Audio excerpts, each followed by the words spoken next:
What's going on, collectors? Optical 20 back for another video review. This time it's Arrow from Star Ace, part of their 1/8 scale collectible figure. You can purchase this figure directly at Star Ace. I'll put the link down below, and also at Big Bad Toy Store. You know, you can buy any Star Ace collectibles out there as well. It's also in the link down below. So if you want to take a look at this figure, I'm happy that Star Ace, you know, once again 1/8. If you haven't seen my older video, which is Flash, maybe like a month ago or so, I suggest you do so. It's pretty awesome. Going back at here, their boxes, always I'm a big fan. So you can see it open, so it just feels premium. So you open it up, you see the figure out there, and the figure is inside smaller box as well, because it is 1/8. You can see the artwork from the inside, and typically they're insert. You can probably make it a backdrop or something. As far as hands, he has a couple of pair of hands. One of them are the one inserted in his hands, kind of like open palm. These are more of like an action hand. You know, I don't want to say they're open palm because they're not. They're more of a, I'm gonna get my arrow from my back, or you know, landing pose, or there's a lot of function for this hand. It's kind of like open reaching for something, sort of a hand. But yeah, it is with this figure, there's a lot of uses for him. You know, there's you know, if I'm trying to make him climb something, you know, like in a pose way. You can see here the glove has some weathering on it. As far as the green part is concerned, they're pretty awesome. And then you got two hands. One of them is, the other hand is the arrow holding hand, and the other one is the bow holding hand. So one of them is kind of like a closed fist. As far as the arrow itself, it is pretty nice. It has a real string, as you can see here. It is quite elastic as well, so once you pull the string, it would bend, you know, sort of like a real arrow. And there's a lot of details in it, and you can see there's some beautiful paint application. It seems like it's been weathered. Looks metallic, but it is made out of plastic. You know, for weight, you don't want any die cast on this smaller figure, even on a 1/6 scale. You know, that's why sometimes they make it die cast, but I just feel like sometimes it puts stress into unnecessary stress into the joints of the figure. So for the most part, I am okay with not being die cast as far as accessories concerned. You can see he has a few arrows in here, and this is the deluxe set, so I highly recommend. They made two sets. One of them is the deluxe version, which is a little bit more expensive, but really little bit. So I highly recommend doing the deluxe set, because you know, it's worth the money basically. And this is the small arrow, as you can see here. He got a few on his thigh, but they're not removable. They're just there for, you know, the display purposes. And as you can see here, he has variations of ammo for his bow, different types of tips. The top and the bottom one are the more conventional one. This looks more like for grappling and such like that. You know, I'm sorry, I'm not an arrow expert. As you can see, the other one has gloves on it. It's shiny. It's nice paint application as well. I'll just show you the tip of the arrow, and you know, the backhand. It's really nice. The one has flames on it, so the effect is really great. You know, for a smaller scale, like I said, it's 1/8 scale, but to pack all these details on his accessories is quite remarkable. So you can see they have a nice feel as well when you get them, you know, and when I'm posing them using different arrows, it looks pretty cool. Especially, you know, if you know Photoshop, like this flame right here, just supplement it with some, you know, Photoshop flame, and that would look really great. As far as, you know, if you're into photo editing and such like that, even on display, which is what this is meant for. You know, it gives you, it has this nice cool effect of fire. And as far as his other arrows, or like his quiver is concerned, it's right here. So you don't actually insert this arrow. So this is the quiver, and it already has some pre-filled arrows in here, so you can't insert the ones that I just showed you, but at least it gives you the effect that it's full, which is important. And on the back, so you can see there's only a hook that it sort of works like a backpack, so to speak. It's hard to show it on the screen, but he does come with like two belt looking stuff that you're gonna put on his shoulders, and you're just gonna clip him in there. Pretty easy to do, pretty straightforward. And this is the base, which is pretty cool. It says Arrow the television series. Sort of reminds you of the Flash base, which is the Flash is red, obviously Arrow's gonna be green, and the figure itself is amazing. I mentioned this in the Flash review, and I'll keep on mentioning this until we get enough. We just have to what's the word that I'm planning to use here, appreciate this 1/8 scale, because like I said, I'm a big fan of this scale. As you can see here, there's a lot of details in it. The material that they used is pretty good. As I mentioned, it is like leatherish, but I feel like they're not gonna flake. As you can see, the shoulder pads here are movable, so it's not gonna hinder any articulation. And so far, it doesn't look baggy, his suit, but it also doesn't hinder any articulation. So I'm not exactly sure. Maybe it's the material that they used, because I've seen it in some 1/6 scale figure where if the I guess the rubber suit or the pleather that they use is too tight, if you're having a hard time bending those dual jointed elbows or knees. But with him, there's no trouble whatsoever to pose him in some really dynamic poses. And as you can see here, the leather that they use has really nice texture. All those little rivets and details, those different textures, as far as there's trims. This is the one that I'm talking about earlier, kind of like his stash on his leg. You can't actually remove it, but it's nice to have it in there. And his boots as well has some really nice details on it.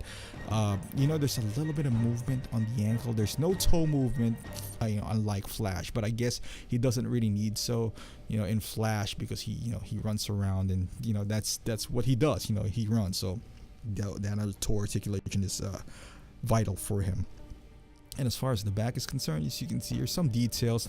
I don't know, are those carbon fibers supposed to be on his, in his hoodie? But whatever it is, it's pretty cool. One thing that I would have added is hopefully, like some sort of a magnet. And I do apologize, this figure's kind of blurry. I can't really find a good picture of this actor, Emil, whatever his name is, online, that would kind of resemble, like the expression that I have on this head sculpt. But yeah, that transition look works pretty well for me. Yeah, for the most part, he's there. It's not 100% accurate. If I had to change something, maybe a little bit more texture, or maybe the beard has to go up a little bit on the cheek. But you can certainly see the actor who played a part there. Most of us are gonna display this with the hood anyway, because his hair is just keeps on ever changing, man. I've been trying to Google him for a picture that I can transition nicely, but sometimes his hair is messy, spiky. His beard is like, kind of hair day as well. So I got some good ones, some bad ones, but overall, I'm really happy with his sculpt. I know it's in a smaller scale. Plus, you put the hoodie on, which is, for the most part, what we're going to display him on.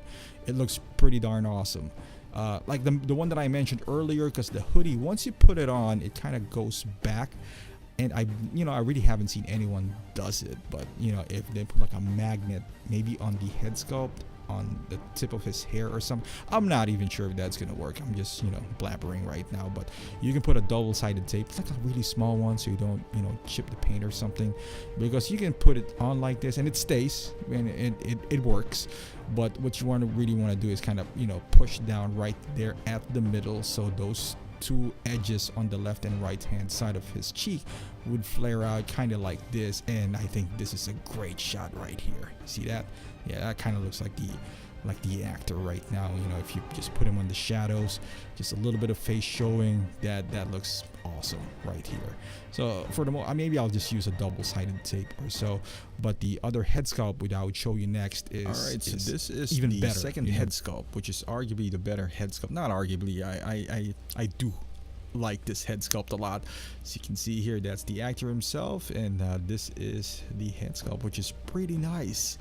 I love it, man. The texture on the mask, especially if you were watching this in HD, you can kind of see those subtle, small attention to detail that Star Ace put in their figure. looking at the back, especially when you got the hood on and it sits properly. I think it's a bit tricky, but one tip is you got to put like a double-sided tape, which just unlock, it's just kind of unstick right there in his head. You don't want to put it too tight, but yeah, look at this look right here. That is sexy right there. Nice. And this is him without the hood. I think it's still pretty strong. His hair is always tricky.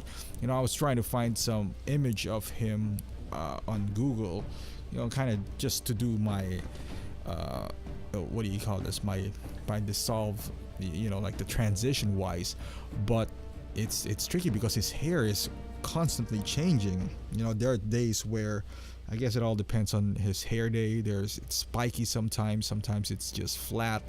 I know wearing a hoodie would flatten your hair as well, but oh yeah, I like this angle right here, because like every other figure, also human beings, you got some good angles and you got some bad ones. I think head on, especially if you kind of covered the forehead area, it is dead on, especially with the mask on.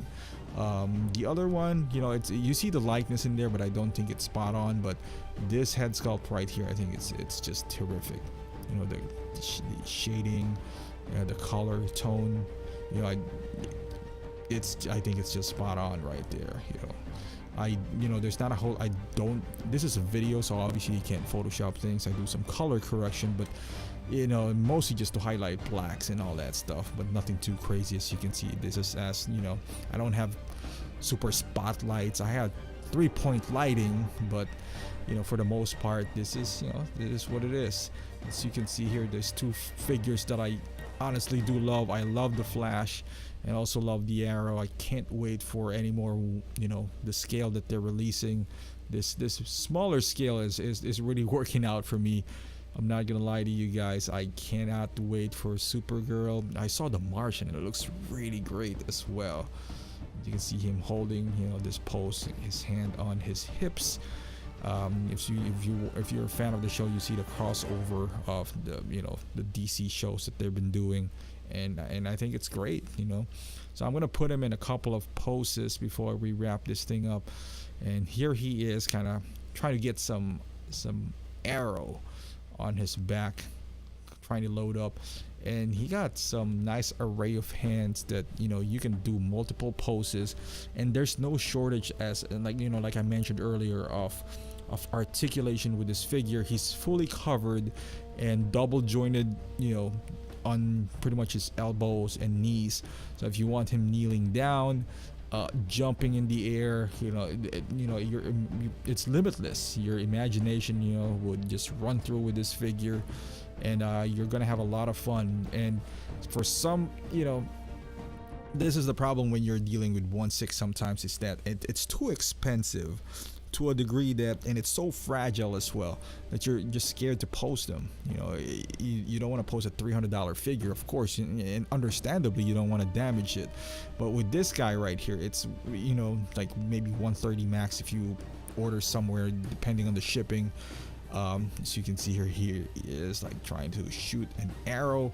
But as I was saying, I was not scared of posing him, A, because I don't think I'm gonna damage him whatsoever, and B, even if I did, let's just say I did, it doesn't hurt as much as you damaged a 300 or 300 more figure. This is 120. Yes, it's still a lot of money, but if you buy one again, let's just say you damage it and you decided to buy one again, it's still equivalent to one 1/6 figure. You spent $240, which is the norm now, it seems like, for that's the going rate for 1/6 collectibles nowadays. I'm not saying it's not worth it, because I do own a lot of 1/6, but this 1/8, I do hope it picks up its its path right there, because if it does continue rolling on, I got some big hopes for this scale. Not only it's easier on the wallet, it's easier as far as storage, and there's just a lot of benefits through it, and like I mentioned, the fear of posing them or even breaking them gets minimized. I'm not saying it's not there, because I still value these figures because they're still pretty expensive even at 130. However, there's a lot of 6-inch figures nowadays that are pretty much in the same price range. For example, like Mexico and all that, those figures. They're pretty much in line. Some of their figures are $100 or more, but they don't have the same quality or attention to detail, for example, as Arrow. Yes, they do have head sculpt. Sometimes it's hit or miss.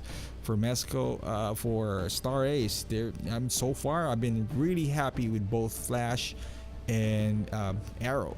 So can't say enough good things about this figures. And it doesn't also hurt that I'm a big fan of the two shows.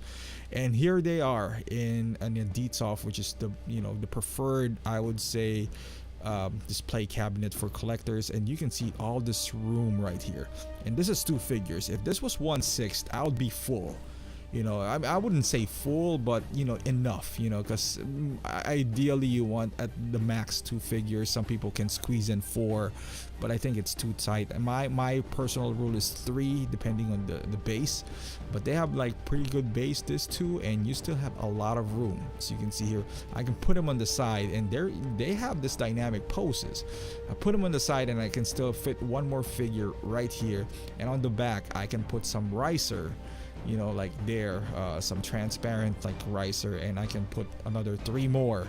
So look at that, look at all this room that I have from top, so they would still be visible. Unlike 1/6, they're gonna hit their heads on the next shelf. But that's it, guys. Thank you for watching, and please subscribe to my channel, and I would see you in the next review.